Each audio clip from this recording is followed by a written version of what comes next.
माढा लोकसभा मतदारसंघामध्ये आता नवा ट्विस्ट आलाय।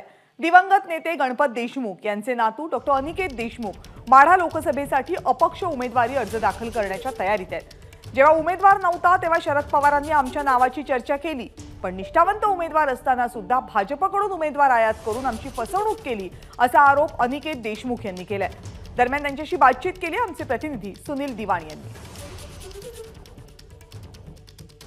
अनिकेत देशमुख भाई गणपतराव देशमुख यांचे नातू डॉक्टर अनिकेत देशमुख ह्यांच्यावर आता स्वाभिमान आणि निष्ठा याची जाण ठेवा आणि निवडणुकीच्या रिंगणात उतरा अशा पद्धतीचं महाभयानक प्रेशर आता कार्यकर्त्यांकडनं व्हायला लागलेलं आहे। उद्या शेवटचा दिवस आहे अर्ज भरायचा।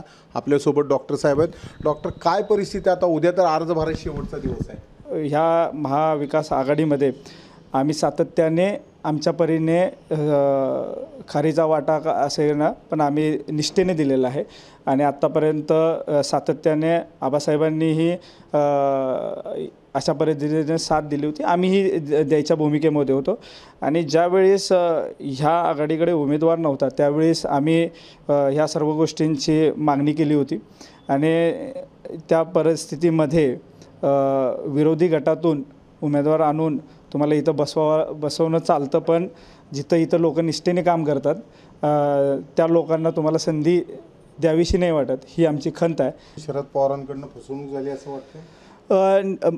फसवणूक त्यांनी त्यांच्या राजकारणाचा भाग केला असं मी समजेल। फसवणूक प्रत्येक पक्षाने आपलं अवलोकन करायला हवं की आपली फसवणूक होती आहे की आपण त्या दगडाखाली हात घालायचे। मला वाटतं की त्या नेत्यांचंही काम असते की आपल्या असलेल्या जनतेला जागृत करणं, आपल्या पाठीशी असलेल्या मंडळींना जागृत करणं आणि त्यांच्या स्वाभिमान जागृत करणं हाही मोठा भाग आहे। शेवटी प्रत्येकजण प्रत्येक पक्ष आपापल्या पद्धतीने राजकारण आणि त्याचा पक्ष वाढवण्यासाठी प्रयत्न करत असतो।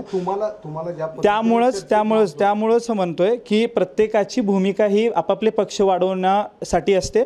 तर आपले तलवारी म्यान करायच्या की घासून लढायचं हे प्रत्येकाने आपापलं ठरवलं पाहिजे। निर्णय कधीपर्यंत?